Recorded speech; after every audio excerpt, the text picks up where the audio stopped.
गणेशाय नमः। अथ मंगलाचरणम्।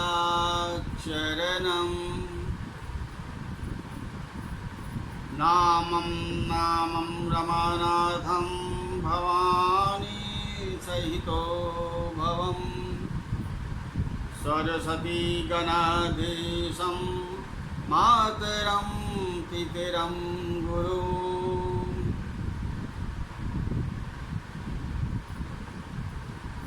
प्रवक्ता आधार पुरुषस्य नामः डॉक्टर कृष्ण नारायण झा, जूथा सहायक प्रोफेसर, जूथालाल संस्कृत महाविद्यालय मझोलिया, पश्चिमी चंपारण। कक्षा यानी आज का वर्ग कक्षा शास्त्री पचिष्ठा तृतीय खंड में अनिवार्य प्रथम पत्र। अनिवार्य तो अनिवार्य होता है,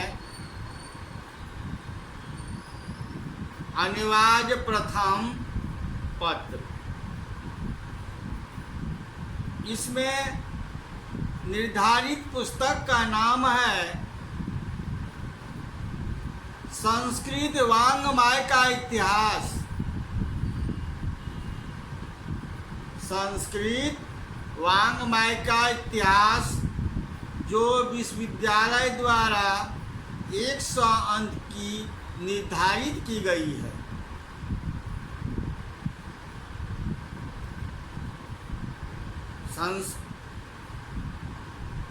संस्कृत वाङ्मय के इतिहास में शीर्षक लिए हैं, यानी विषय है आज का संस्कृत नाटकों में प्रकृति का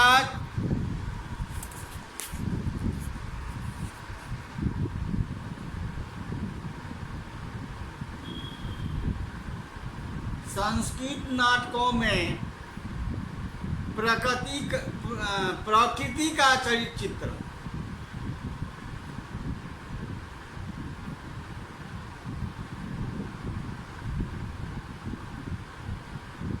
प्राचीन नाट्य शास्त्र के बारे में जानकारी प्राप्त किए थे अगले पूर्व पाठ में। अगले कक्षा में पूर्व पाठ में भारतीय नाट्य शास्त्र के बारे में जानकारी प्राप्त किए थे। आज का व्याख्यान है संस्कृत नाटकों में प्रकृति का वर्णचित्रण। संस्कृत नाटकों में प्रकृति का किस तरह चित्रण हमारे आदि महाकवि वाल्मीकि, उसके बाद महाकवि नाटकों में अभिज्ञान शाकुंतलम में कालिदास रचित मेघदूत में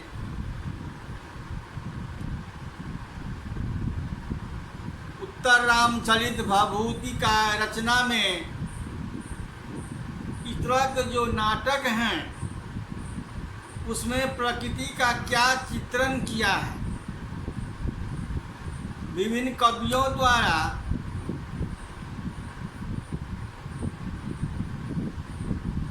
किस तरह किया गया है, इसके बारे में मैं जानकारी आज प्राप्त करने जा रहा हूँ। कहा भी गया है एक श्लोक के अंतर्गत, धर्मार्थ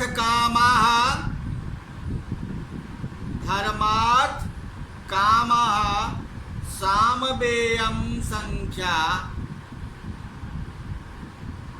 यो हेक सत्तः स नरो जघन्यः। अर्थात संस्कृत नाटक संस्कृति का एक अद्भुत है। इसमें देखते हैं नाटकों में आदि कवियों ने काव्य प्राणता, नैतिकता, सत्याग्रह, दीन संरक्षण आदि कमनीय दिव्य गुणों को ललित रूप से प्रचार करने में वह सर्वदा अग्रसर रहा है।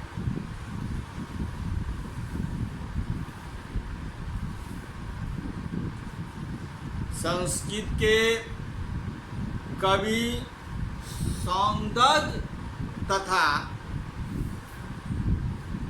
माधुर्य के उपासक होते हैं। उनका हृदय समभाव में विशेष रमता है।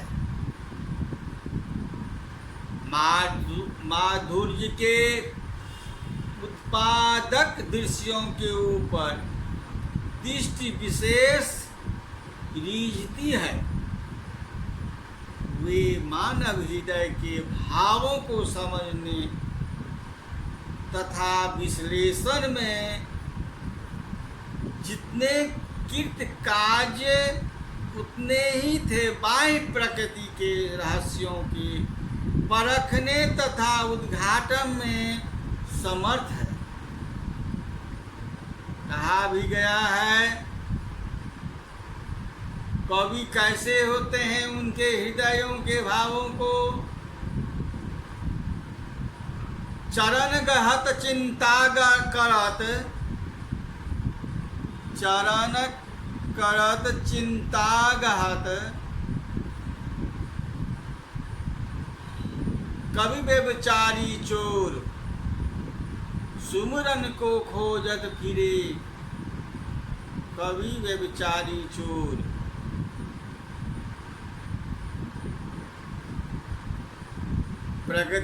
बाह्य प्रकृति का सूक्ष्म निरीक्षण संस्कृत काव्यों में, प्राचीन काव्यों में होता है। प्रकृति के दृश्यों को कवियों ने अपने तीव्र अवलोकन का विषय बनाया है। मंडित वर्णों का चमत्कार सहृदयों के हृदय के बलात् अपनी ओर खींचता है। प्रकृति संस्कृत काव्य में उपरूपेण चित्रित की गई है। अवलंबन रूप से तथा उद्दीपन रूप से किसी न किसी तरह वर्णों में प्रकृति की स्वयं वर्ण रहती है तथा उद्दीपन रूप में उसका मानव प्रकृति के ऊपर उत्पन्न प्रभाव ही वर्णन का विषय रहता है। कालिदास भवभूति ने वर्षा का आगमन का वर्णन करते हैं।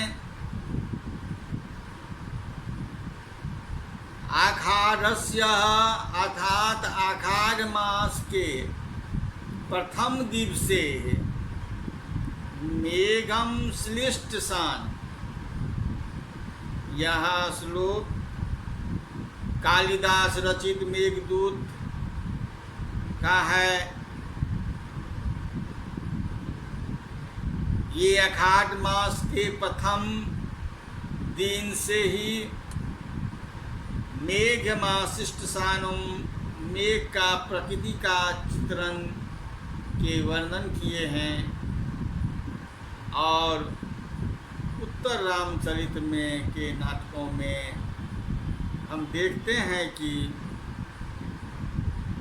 भवभूति द्वारा रची गई तो रामचरित्र श्रेयति शिखर मुनेन्द्र नूतम मस्तुएवावः। भवभूति की पंक्ति, कालिदास की पंक्ति स्मृति से उत्पन्न हुई है, किंतु इस पंक्ति के अनुकरण में जितनी न्यूनता तथा त्वयवा है, जल से भरा हुआ मेघ और इसमें जुड़े हुए नूतन विश्लेषण घोषित होती है।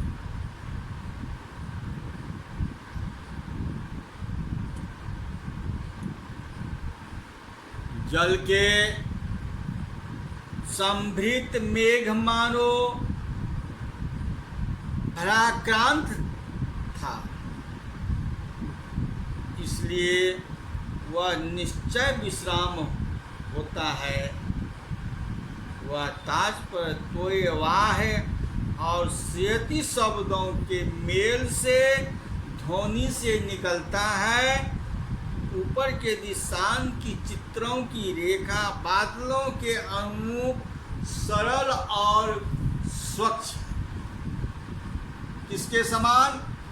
तो बादलों के समान सरल एवं स्वच्छ है, किंतु चित्रण की यथार्थता में सुधार और अधिक गहरी रेखा के सुचित्र से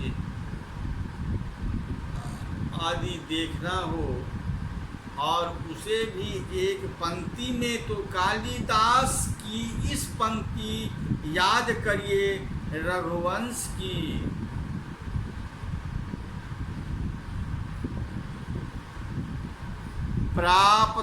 प्राप्तालिवंश्याम मुपकंठम महोदये दधे महोदधे।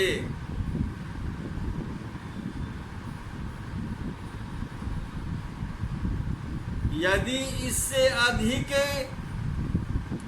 सविस्तार चित्र चाहिए तो रघुवंश के की पंपा सरोवर को देखिए। पंपा सरोवर के तट पर नलकूल का कितना घना वन है। उसने मानो पंपा सर के जल को आलिंगित सा कर लिया। उसके भीतर लता के झुंड में बैठे हुए चंचल सारस पक्षी पूर्व चित्र में कितना वैचिन्य उत्पन्न कर रहे हैं।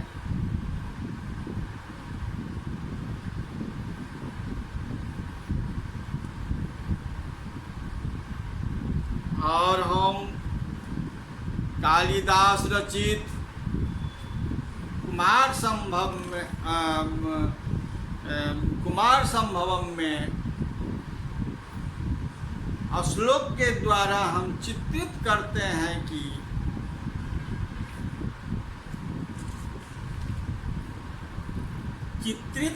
हैं कि संस्कृत नाटकों में प्रकृति का चित्रण किस प्रकार होता है। महाकवि कालिदास रचित रघुवंश श्लोकम अयम श्लोकः मधुदुरेफः कुसुमैक पात्रे प्रपो प्रियां स्वान अनुवर्तमानः।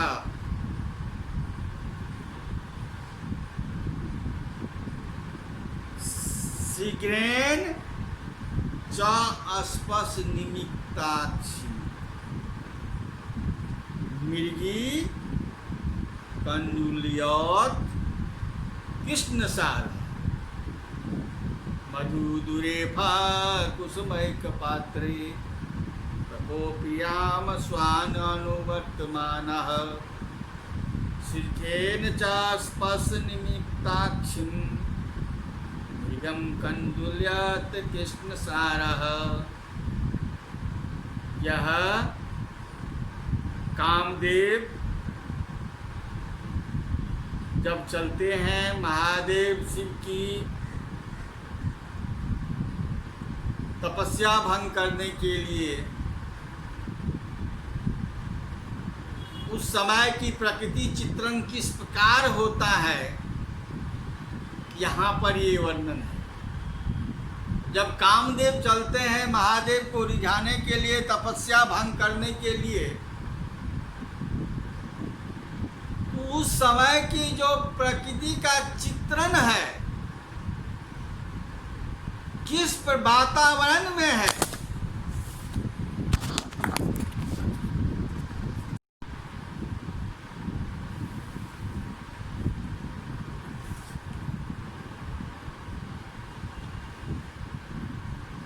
मधुदुरेफा कुसुमैक पात्रे प्रकोपियाम स्वानानुवर्तमानः शिखेन च स्पर्श निमित्ताक्षिं मृगं कंडुल्यत कृष्ण सारः।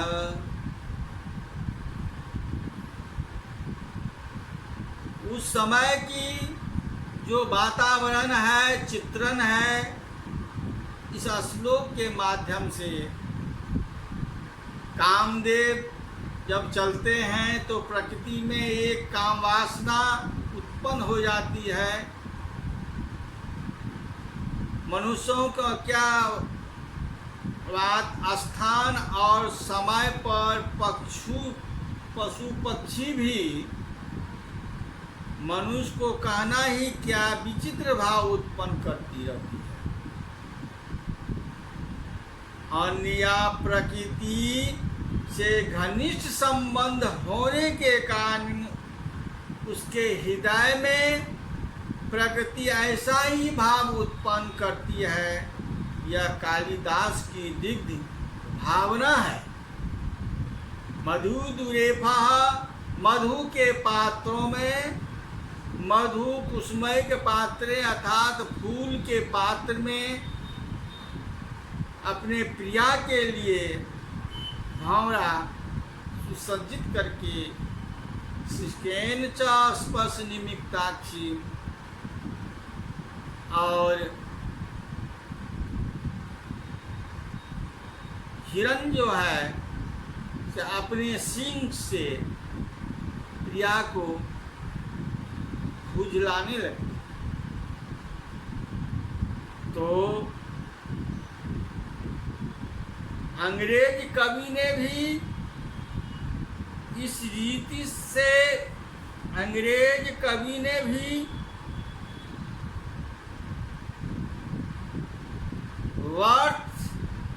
वर्ष इस रीति से अखिल प्रकृति को एवं उसके किसी न किसी दृश्य को देकर शांत, युद्ध और उदात्त भाव का अनुभव करते थे। हमारे यहाँ भी कितने ही कवियों ने प्रकृति के भिन्न भिन्न दृश्यों को निरख कर उससे उपदेश ग्रहण किए हैं।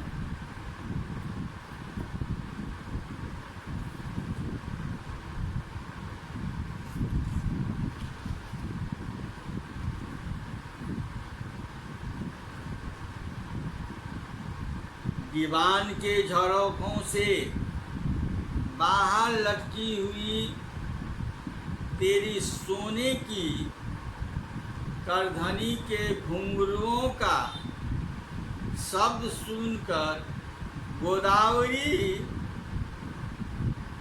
के सारस पक्षी आकाश में उड़ते हुए आगे झुककर तुमसे भेंट करने आ रहे हैं।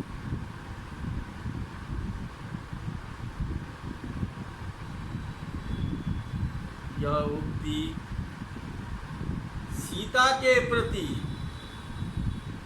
राम का कथन कितना सुंदर है। दूर आकाश में एक विमान की कल्पना करो।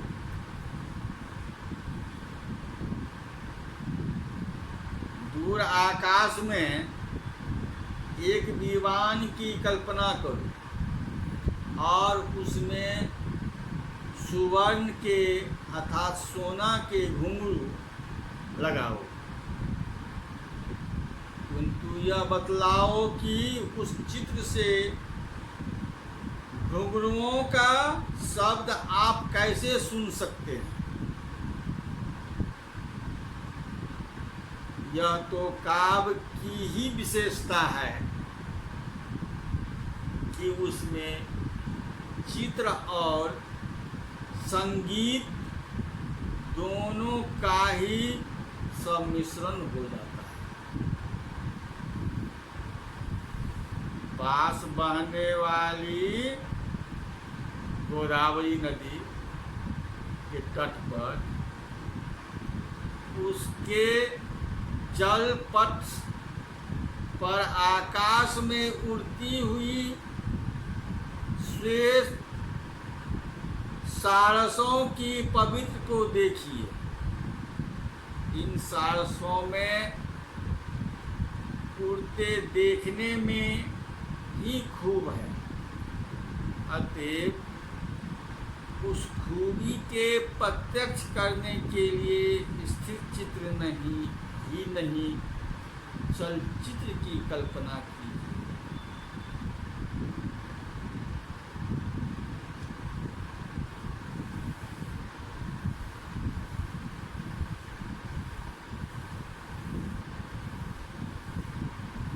यथार्थता साथ साथ वर्धमान विषय के कुछ अंश को चुन लेने के कारण बड़ा ही मनोभेषक अति सुंदर चित्र कालिदास ने रच के रख दिए हैं।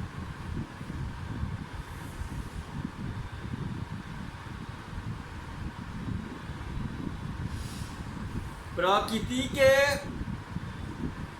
वर्णन एक और प्रकार मनुष्य हृदय के भावों के पीछे प्रकृति तदनुरूप चिटपट सी प्रतीत होती है।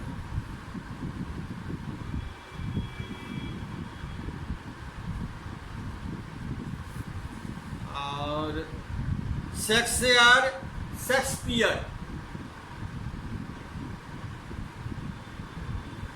शेक्सपियर अपने नाटकों में प्रकृति का इस प्रकार ही प्रयोग किया है कि हमारे मध्यकालीन संस्कृत कवियों ने भी प्रकृति के दृश्यों को मनुष्य हृदय के उद्दीपन विभाव रूप से अंकित किया है। हमारे रस शास्त्रियों ने भी रस वर्णन में प्रकृति की उद्दीपन विभाव रूप से माना है। संस्कृत काव्यों में देखते हैं बसंत ऋतु, वर्षा ऋतु रामायण में के द्वारा चंद्रिका, कोकिल स्वर, मेघालोक इत्यादि श्रृंगार रस के समान उद्दीपन प्रसिद्ध है।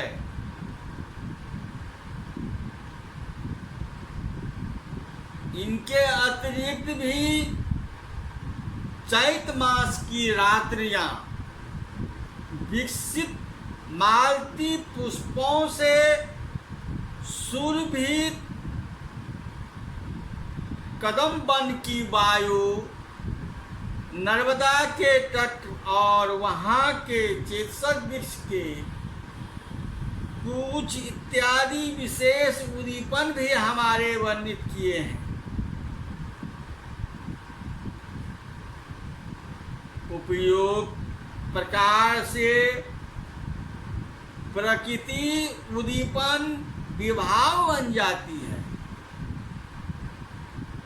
कुछ कवियों ने तो प्रकृति और मनुष्य हृदय के बीच में कुछ गूढ़ संबंध माना है। विदेश गए पति वर्षा ऋतु के आने पर घर की ओर आकर्षित आकाश में मेघ को देखकर प्रिया के समागम के लिए उत्सुक होते हैं। यह बात कवि लोग स्वाभाविक समझते हैं। कविवर कालिदास का भी ऐसा ही विश्वास है कि प्रकृति के मूल दृश्यों में किसी भूत रीति से अमुक भावों की प्रेरणा करने वाली वह सत्य है। इस प्रकार हम नाटकों में प्रकृति चित्रण का आज की व्याख्यान यहीं समाप्त करते हैं।